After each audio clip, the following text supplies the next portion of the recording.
Hi Sasha, so here we go with our first verbal feedback. You'll have to let me know how it goes and if it works for you, okay? So I see that you're tackling a creative writing lesson plan for 8th graders. You're assuming, their prior content knowledge is writing basic paper, introductory body conclusion, descriptive language, clear character development for 8th grade. That might be a bit of a stretch, but event sequencing. Okay, I think most that's realistic. And then your new content knowledge is to engage and orient the reader. Okay, excellent.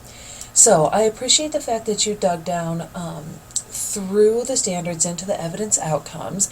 I do worry, however, that you bit off a little more than you can chew.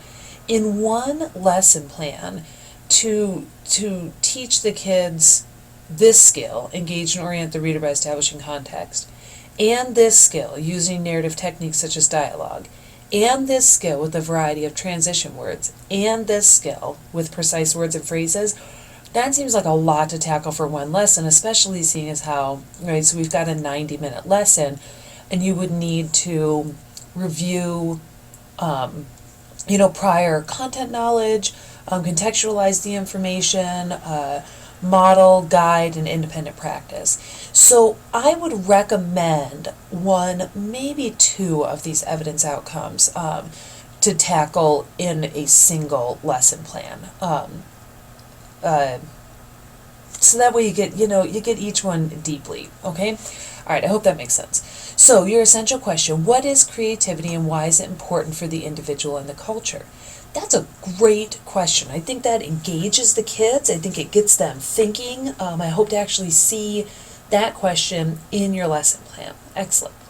So your students will be able to, something's wonky with your form.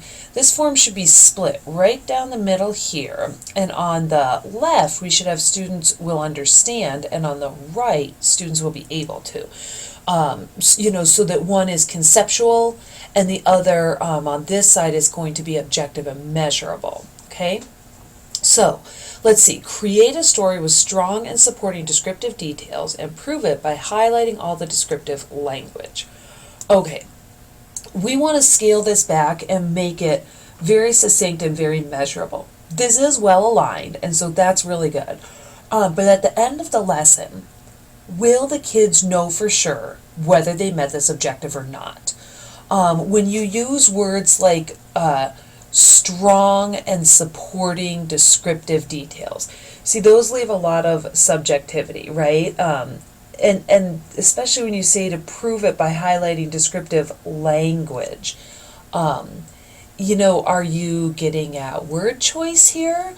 So, if the kids cancel out 3 be verbs and put in action verbs, can they say, I'm at your standard?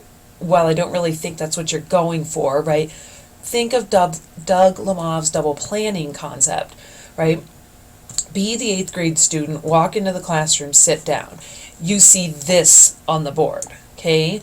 How do you know whether that student, like how am I as a student supposed to know whether what I created is, in your opinion, strong and supporting? Okay, so let's see if we can get these to be a little bit more measurable.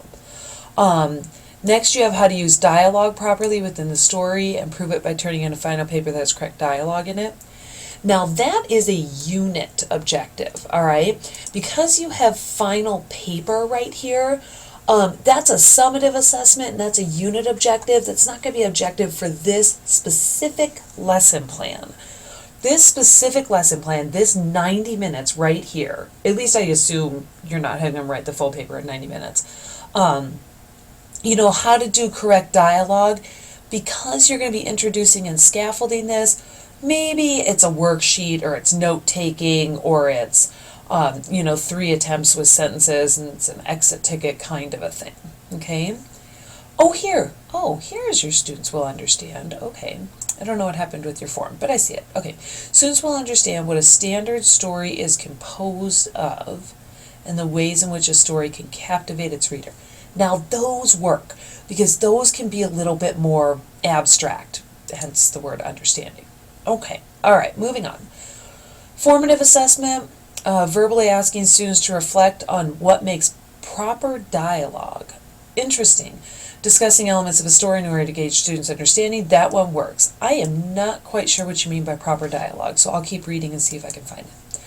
Summative assessment, identifying a clear genre, character, structure, setting, plot, conflict within the student's final draft. Excellent. So your summative assessment is, really that more unit objective. And for a summative, that's fine. All right. So let's look at your learning plan. Again, your form is a little different. The learning plan should be split right down the middle. So on the left, you have learning plan area, and on the right, you have modification and differentiation area. So let's see if we can get you a better form, all right? So, learning activities. You start out class 10 minutes and thank you so much for including actual script of what you're going to say. It helps me to know what kind of a teacher persona you want to develop. Okay? So today we're going to be writing creative stories. I know that you have read stories in books or followed a story on a TV or show or movie. With your group, I'd like for you to discuss and write down 3 things that every good story must have. For example, what needs to happen. Okay, this is good for the second little chunk of class. But again, I want you to think about Doug Lemov's double planning. You're an 8th grade student. It's Monday morning at 7:30. You shuffle into class, bell rings, teacher says, today we're going to be writing creative stories. I know that you've read stories. Tell me what all good stories must have. Work with your group. Put yourself inside that 8th grader's head. Are you grabbed? Are you engaged? Have you left the drama of the hallway behind? Are you interested? Or is this the kind of thing where you just hope to God you're in a group with a smart kid who's going to write all the answers for you? Okay? It's not that this is bad. I think that this is actually a really good teacher strategy. But up here, you need something first. You need an engagement. You need a hook. For instance, and I think you have a good one, look at this question you have right here. What is creativity and what is its importance for the individual and the culture?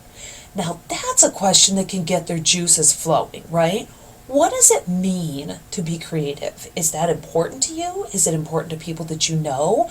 What do you think? If you had a culture that wasn't creative at all, what would it be like? That's the kind of thing that gets the kids' brains moving, lit up, gets their creative juices flowing, gets them to orient themselves away from the chaos of the hallway and into your classroom. Then you transition from that into this. Okay, does that make sense? All right, hope so. I'm talking as if you can talk back to me right now. Sorry. So, for the next 20 minutes, students share their 3 qualities of a good story. Everything listed written on a board and clarified. Excellent, good. Everything students will come up with written on the board unless duplicated and discussed. Oh, good. First, I'll ask a student to define the term and why it's important. You may want to tell them up here, don't just write down 3 things that every good story must have. Make sure that those are actually important things, because I'm going to ask you to define them and I'm going to ask you to defend them or use an example. So that way when you get to this verbal part of the feedback, you're not putting kids on the spot, just kind of reducing that risk-taking behavior, okay? Excellent. Giving them some definitions on genre, talking about characters, what they are, who they are. Oh, good. I love that you're using some specific examples of how to change up language. Good. I've never heard the structure of a story defined this way. Set up conflict and resolution. Oh, you're talking plot structure. Okay, sorry. Yeah, I probably want to identify that as plot structure. You say structure, and I think language structure.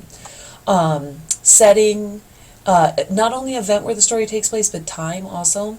Okay, plot, conflict. All right. Okay, good. That's a lot of information there, so make sure that you're letting the kids process it. You may want to, allow them to give you, give them one story. Go, okay, let's talk Cinderella, okay?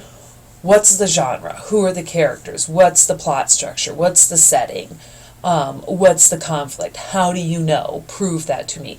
Something really easy and straightforward for them to kind of get some more concreteness to this abstract idea of stories and writing, okay? All right, one more important story that we want to talk about.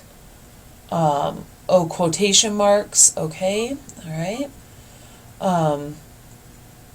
Separate people's discussions. You may want to model for them here. Okay, yeah. Move this, pardon me, my highlighting's a little wonky. Move this conversation about quotation marks to a different lesson plan where you discuss punctuation in general. This is a very light brush of the matter, and it's not going to give the kids enough information to really meet that objective for you, okay? All right. So now we're going to make a story.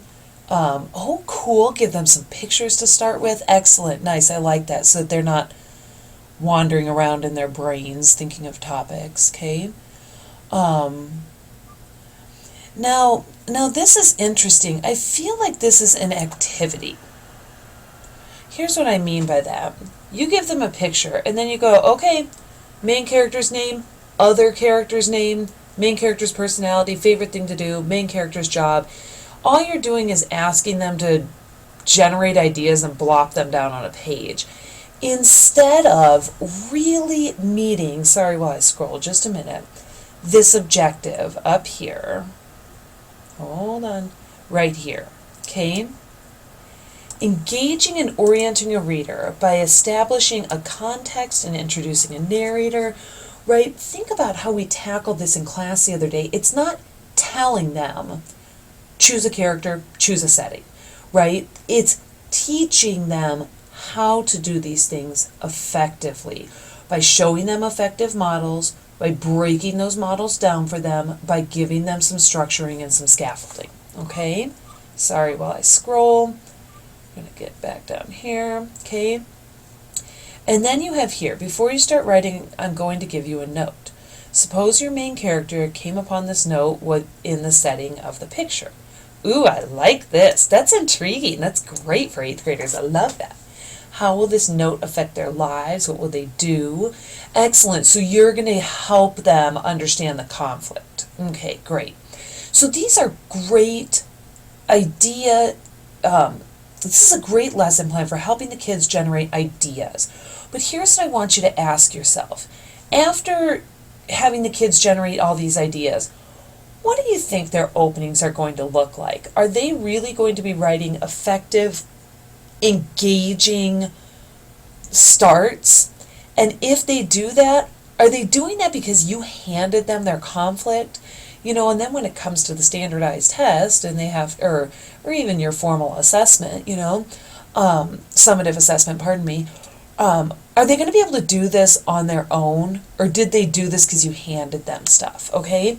So this isn't, don't get me wrong, this isn't bad. I don't mean to be that way. It's early in the morning for me right now too. But I think that we can deepen this. I think that we can model more effectively here. I think that we can give them some structures rather than handing them their conflicts, and really make this much more of a scaffolded lesson plan than just kind of like an activity. I hope that makes sense. And we'll be taking time in class to talk about these and ask questions and things like that. Okay. Good. I'm glad you have a rubric. Excellent. Excellent. Excellent. Okay. Excellent. All right. So looking pretty good. I think some tweaks. I think we can, make this from a good lesson plan into a great lesson plan. But for your first one, I think it's a really nice start. Nicely done.